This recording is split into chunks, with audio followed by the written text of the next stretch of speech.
State University. This topic is herbicide programs to control weeds in blueberries. Let's welcome him.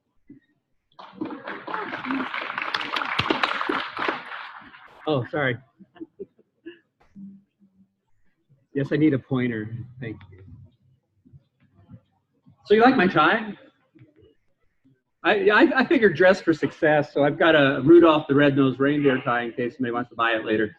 Herbicide programs in blueberries. Anybody have weeds and blueberries in the room? Anybody? Nobody? Okay, this will be a fast talk. What I want to talk to you about is a trial. Yes, a trial that we did for 2 years on the same plots, because we want to get a sense for how does the program work for weed control in multiple years. Not just a single year. If we did it a couple years in a row, do we see a net increase, decrease in weeds? Is there any impact on some of these perennial species that we have to worry about? So that's kind of the idea of this. So we were looking at 8 different programs out there. These were made up not randomly. We actually thought about some of this stuff before we put them together. And so I'll go through all these treatments with you so you know what we're dealing with. Each of these programs were essentially 3 applications, very similar to what a lot of you are doing in the fields out there, where we're doing a dormant season application to start with, usually late March timeframe, early March, late March, post bloom, so think early June, and then again in the fall after harvest, and those have been about late September. So the thought process is weeds don't take a break, so you need to get some products out at the right proper timing and just to see how things were going. We evaluated crop safety, so we're looking at the blueberries as well as the weeds. And we did do some partial harvests here and there just to get a sense for did we cause any problems as far as yield was concerned. The trials were done at really 3 different locations. Craig's not here. Did he retire? Craig retired? Oh, thank you, Craig, for putting up with me for a couple, actually longer than that. We worked together a lot. Duke and Draper fields that he has there, they're about 6 or 7 year old berry plants there. And the Rika, is Richard here? Richard, hi, Richard. You are so nice to put up with me, too. In the Burlington site, we had, I don't know how old that planting is, 10 years maybe? 14 years. So pretty mature plants, and that's the field that we really had most of the perennial weeds that we were trying to evaluate on. The other site was in Altopia. Dr. Alan Schreiber, where'd you go? Did he leave? Oh, we can talk about him. No, I appreciate Alan putting up with me out there too. These were young plantings. This was the 3rd year that they've been in the ground, so they're just we're coming into bearing really. We wanted to get a sense for how those would work there. So we had Draper on both sides of the mountains. The other ones were just to get a sense for weed management. Here's the programs. Some of these you're going to be fairly familiar with. Some of them are probably fairly new for you. The Allion, we just got a registration for it a couple of years ago, so you maybe are not familiar with it. Allion is a long-lived product, but it's a very much pre-emergence product. You have to get it out there before the seeds actually even germinate, long before emergence. Long before emergence. You got to get it out there in that dormant season, or else it doesn't do a very good job of control. Fairly limited on its perennial activity. Doesn't work on perennial weeds all that well. But there is some concern sometimes about Allion and if we have multiple years of application. So one of the things we wanted to evaluate with this was to use Allion for 2 years in a row. Would we see a carryover issue or potentially some injury? And because Allion is so pre-emergence, we mixed it up with some Trevix. Trevix is pretty much a contact herbicide, does a very good job of burning down most broadleaf weeds. So we did that as a tank mix. We followed that up with the June application with a mix of Stinger and Gormoxone. Stinger is Clopyralid or Long Trail for your Canadian folks. Gormoxone we still have here, so we can use this, and this was the mix that we put out in midsummer. Stinger provides some control of thistle in particular, also some dandelion, clover, things like that. Gormoxone is pretty much contact herbicide. Sandia and AIM was our fall application. The fall application was late September. We wanted to evaluate a little bit of nutsedge issues because Sandia does have good activity on nutsedge, and we were thinking that the fall application might work well. We mixed it in with AIM, which is another contact herbicide, again, to get a sense for do we need to have those combinations, or can we actually mix that up? And as you look at these other treatments, you'll see we made some changes. Treatment number 2 was Chateau. Many are familiar with Chateau. It's again got some pre-plant, some pre-emergence activity, but it also has post-emergence activity. So the combination of these two is a really good burn down of the weeds that were up. We followed that with Stinger and Gramoxone, and then instead of Sandia, we had Matrix in this mix. Matrix is a similar product to Sandia. Used it at a little higher rate. We were going, I think, a 3-ounce rate with the Matrix, so a pretty good shot of Matrix combined with the AIM. Treatment 3, Carmex, many familiar with Carmex, plus Sandia plus Trevex is the dormant season application. Again, Stinger Gramoxone, and then we followed that up with Callisto plus AIM. Callisto is a bleaching herbicide.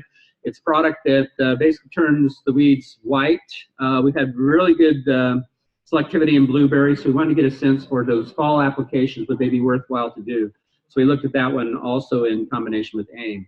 The only change between these two, between 3 and 4, was Carmex plus Matrix instead of Carmex plus Sandia. If you look at the remaining 4 programs, they're kind of similar.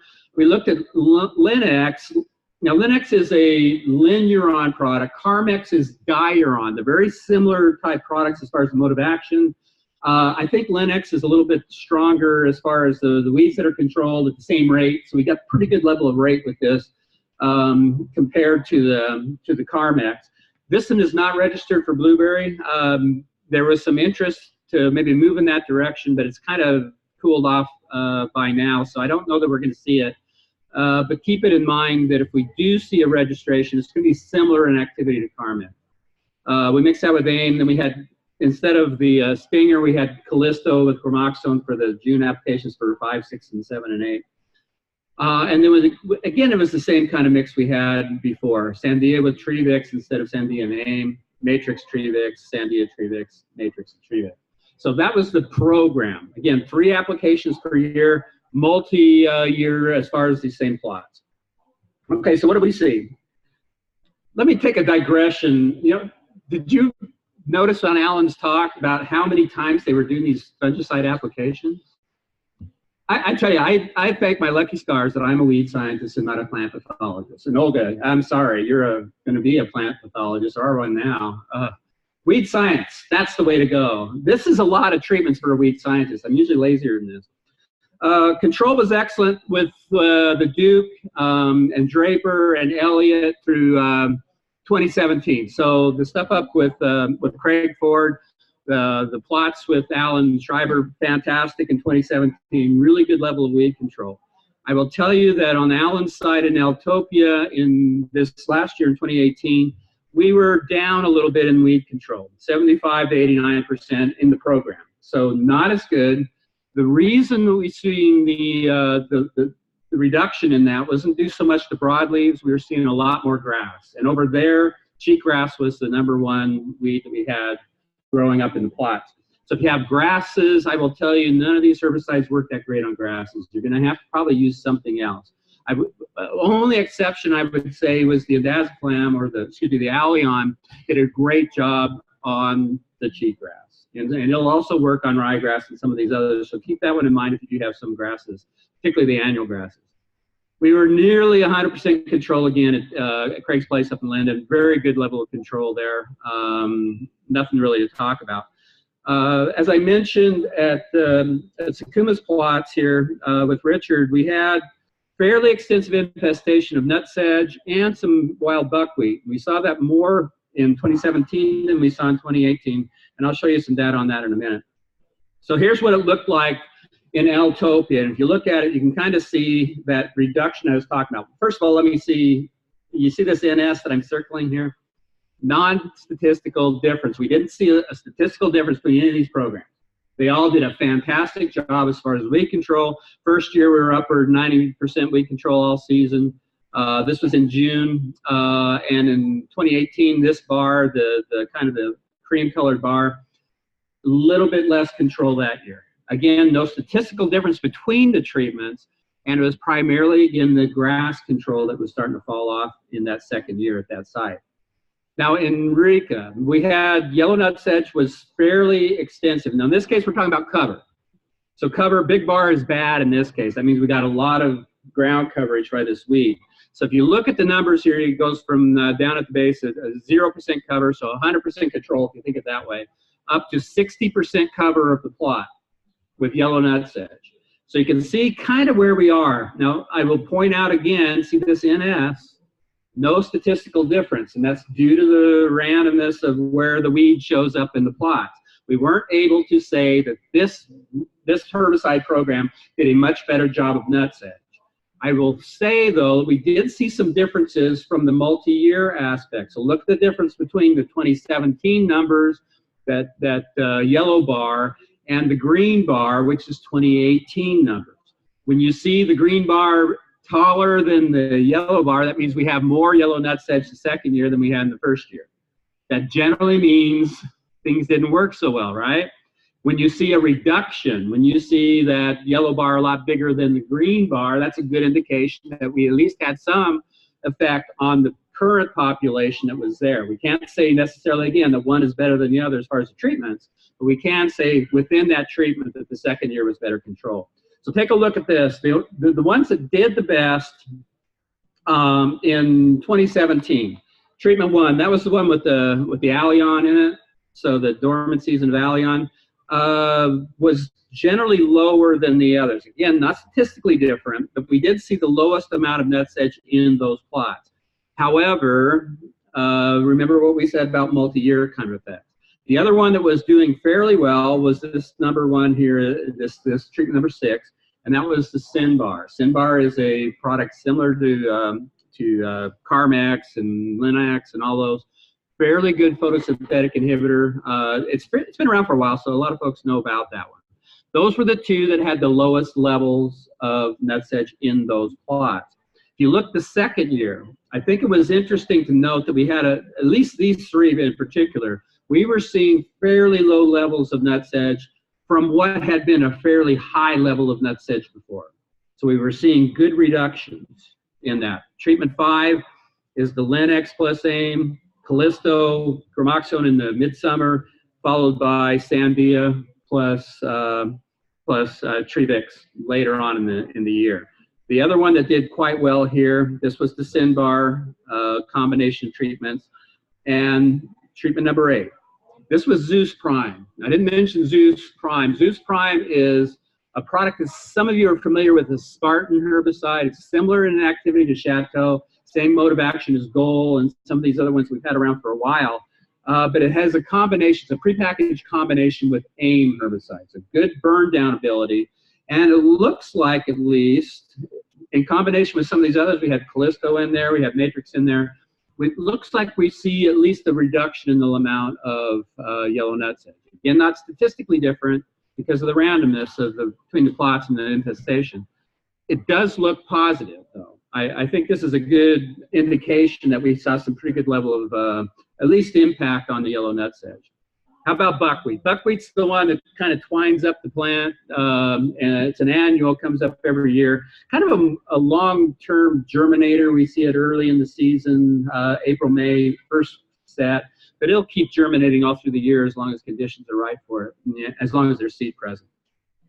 So what was really interesting to me, too, here is the difference in the years. Now, Alan was talking about the disease triangle. Well, I guess we have the weed triangle here because the environment was quite different in those 2 years as far as the buckwheat is concerned. The first year, we had a pretty good population. This, again, is cover. Big bars are bad. Up to 40% cover of the plot was buckwheat that first year, especially for these plots over here, this treatment 1 through 5. Notice what happened here, though, that in October, we saw some pretty good reduction levels from treatment 6, 7, and 8. And 6 is the Sinbar, 7 is Casseron, and 8 was the Zeus Prime. So those products seem to reduce things down quite a bit on the buckwheat. What's interesting, though, is check out that second year. All of these were quite low, with the exception of treatment 5 That was the Linux treatment. These other ones, though, we did see reductions from year 1 to year 2. I don't know that that was due to control the first year or just one of those environment things that just didn't show up so bad. The ones that kind of stood out to me that first year were these 3. Again, Sinbar, Casseron, Zeus Prime looked good as far as buckwheat was concerned. The biggest change in the second year, this is the highest to the lowest. Number 5 again is that Linux, and number 6 is Sinbar. Sinbar, AIM, followed by Callisto and Gramoxone, followed by Matrix and Trevix. Did a really good job of knocking out the buckwheat that second year.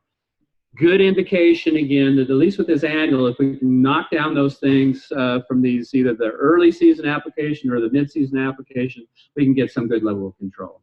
How we do with yield? We didn't pick every plot every year. Again, no statistical difference across here. I think it's important to note that the numbers don't mean anything except as a comparison between the treatments.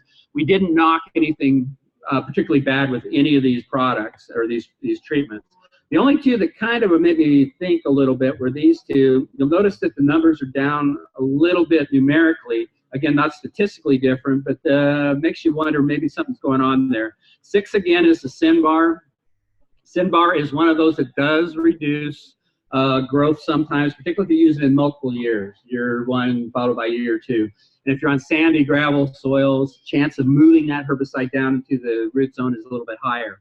With this number 7, this is the Casseron. Same kind of deal. We know that Casseron is a little tough on plants, particularly if you use it for multiple years. And so after 2 years, looks like we maybe are reducing the yield potential on some of these, even old plants, by using Casseron 2 years in a row. So just keep that in mind when you're using these products that do have, the dormant season products that do have some activity, multiple year kind of activity, it is something to consider. I'll point out here, this is the Allion, this treatment number 1. And remember, we've never really looked at multiple year with Allion, so it's a question we get. It's a long-lived product. If we used it multiple years, do we see this build up or do we see kind of a reduction in things? Really didn't show up that way with the plots that we had on these 5 different sites. So Allion looks like, at least from our cursory look, this 2-year average, that Allion's going to be okay if you use it multiple years. Just numerically, it's probably a bit safer than Sinbar and a bit safer than Casseron used in multiple years, back to back. 50 berry weight, no real difference. Not much to say there. Our range was from 1.6 to 1.9 grams per fruit, so I wouldn't talk too much about that. So bottom line here, yield, fruit size were similar. We did not see any injury to the leaves or growth or anything else. These plants looked just fine after the application. I'd say the programs themselves look really good as far as these well-established plants. No major difference in performance between Eastern and Western Washington, which surprised me a little bit. Allen's Place is pretty much straight sand. It's a very coarse soil type compared to silt loams we had over here.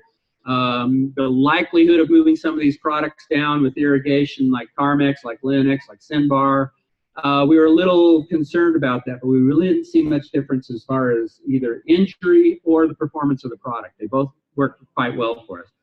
The 2 seasons of Allion together did not look bad.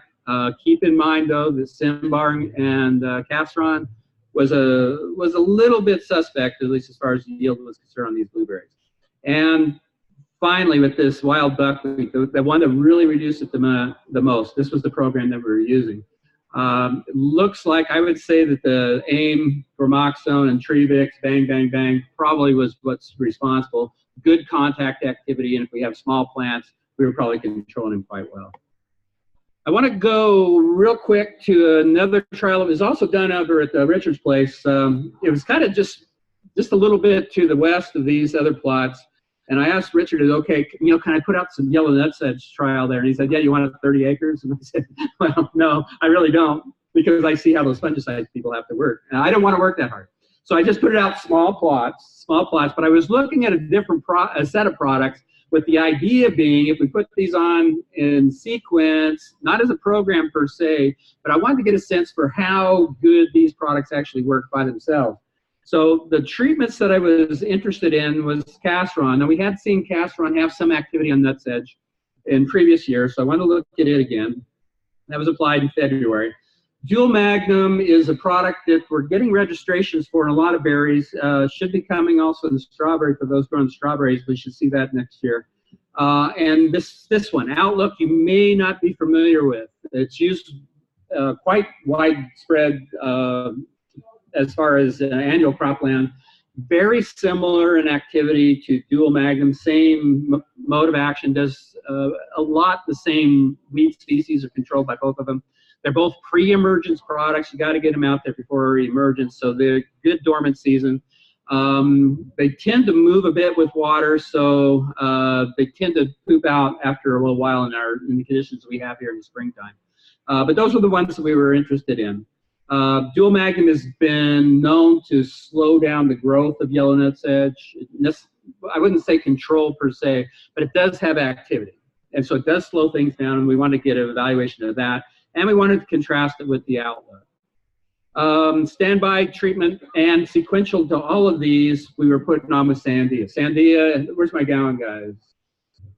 Sandia's got really good activity on yellow nutsedge, particularly on the green plants, post-emergence onto the foliage, a good level of control. So I wanted to evaluate them by itself, applied in May to, again, the foliage, and then used it following Casseron, following Dual Magnum, and following Outlook. So I had Casseron, Dual, and Outlook by themselves, and then I also had Casseron, Dual Magnum, and Outlook followed by Sandia, applied in May. Make sense? Okay, so we were looking at yellow nutsedge control. Basically, we just started that this spring, so they all are out there in 2018. So I don't have long-term data except for what happened this summer. Okay, that being said, what you're looking at here, again, is cover. Big bars are bad. That means there's a lot of the weed covering the ground. So when you see these numbers toward the end of the season, well, let me point out, the orange bar was the nutsedge just coming out of the ground. So that was in mid-May. The green bar is the end of May. So 1 month's difference between the orange and the green. The pink bar was middle of July. That's where we had kind of the peak amounts there. Remember, I applied this at the end of May. And then the last one was just a couple of months ago, mid-October. The plants were starting to senesce a little bit. Some of those bars you can see going downhill a little bit as far as the level of cover. So what do we say about this? See these pink bars? See the pink bars? Pink bars were reduced quite well, and what was the treatment that did that? Well, you look at it initially, you can see that this was Sandia, this was Sandia, this was Sandia, this was Sandia. Applied at the end of May, we saw a good level of control. In fact, we didn't see any increase from the previous evaluation about 5 weeks earlier. No increase in nutsedge growth over that period of time. To contrast that over here with Casseron, big increase. Dual Magnum, big increase. Outlook, big increase. So if you're trying to control nutsedge, I would say you would see some good level of suppression from these products. I mean, look at, here's the untreated. We were down half of the population in those treated products, so it slows it down early in the spring. But if you want to slow the growth down later in the summer, you need to use the Sandia applied about that time frame, late spring. On the flip side of that, we didn't see that last very long. Notice that the yellow bars, after that, by October, there had been quite a bit of regrowth. So you have to keep that in mind. The one shot of Sandia is not going to kill nutsedge, a perennial plant that is really hard to control anyway. You will reduce the cover a bit, but you're going to have to think about perhaps doing a second application of that thing in the fall. I'm interested to follow this through. I'm going to look at them next spring. Maybe we'll see a difference. Maybe some of these are just not going to be as prevalent in the nutsedge this next year as they were this year. This was a great sign. Oh, boy. Thank you so much for this wonderful place, Richard. I really appreciate it. And I know you appreciate my untreated checks. Okay, so what's the deal? None of these were injurious to blueberry. We saw some early suppression with Casseron, with Dual Magnum. Outlook's not registered, but Dual Magnum kind of did the same job. So I'd say think about dual magnet if you got nut sedge present early. Sandia in late May did a really good job of knocking it back. I want to think about maybe post-harvest treatments. So doubling up that Sandia in a single season may be a good way to approach this. And we might see better level of weed control over the course of the season if we do something like that. I think that's it, yeah. So I got time for questions. I got 2 minutes, peace to you. 2 minutes for questions. Any questions? None? Okay, thank you very much. No, I'm kidding. If you have a question, please let me know. Yes, sir. What was your rate on Sandia? I think I was going 2/3 of an ounce. I'm pretty sure it was a 2/3 of an ounce. You should be higher? No, this is Jeff Nichols from Gowan who's saying, we like the results, but let's not get carried away. Okay. What do you think about double application? That should work okay? Okay. Yeah, so you want to hit the regrowth. Don't get too quick. You want to have good level of regrowth. These guys just kind of stood still. It's not like they died back. So keep in mind you want to have green tissue to do these foliar applications. Yes, sir. Tim, we got a lot of nut sedge coming in our irrigation supply over on the east side. So we hit it about 50% emergence and come back at about 80%. But it's hard to get farmers to want to spray twice that quickly. So that's when Gary came up with the spring and fall. Yeah, I think the fall is a particularly good one too because you're done with harvest. You know, trying to go through the fields from June through harvest is probably not in the cards for you wanting to do that. So after harvest is done, good time to think about a cleanup. I would say if you're doing Sandia too, don't try to mix it with a contact herbicide. I'd say just go straight Sandia. Use it in a program though. You'll want to have some kind of pre-emergence product dormant season just to worry about potential for resistance. We don't want to go that direction. Yes, sir. I was just wondering when you said there was no damage to the blueberries, are you spraying right into the base of the crowns or are you keeping it outside of the base of the crowns? Great question. I should have mentioned this. When I do all my treatments in blueberries, they're all direct application to the bed. So I'm down low. Think if I go up higher than 2 or 3 inches on the center part of that bed, on the base of those plants, it's a surprise. I'm trying to overlap a little in the middle, but I'm trying not to get up on the plants at all. So it's strictly to the bed. It's probably about 3 foot wide that I'm ending up spraying. So I go up one side with a backpack and come back on the other side. Other questions? 3, 2, 1. Thank you very much.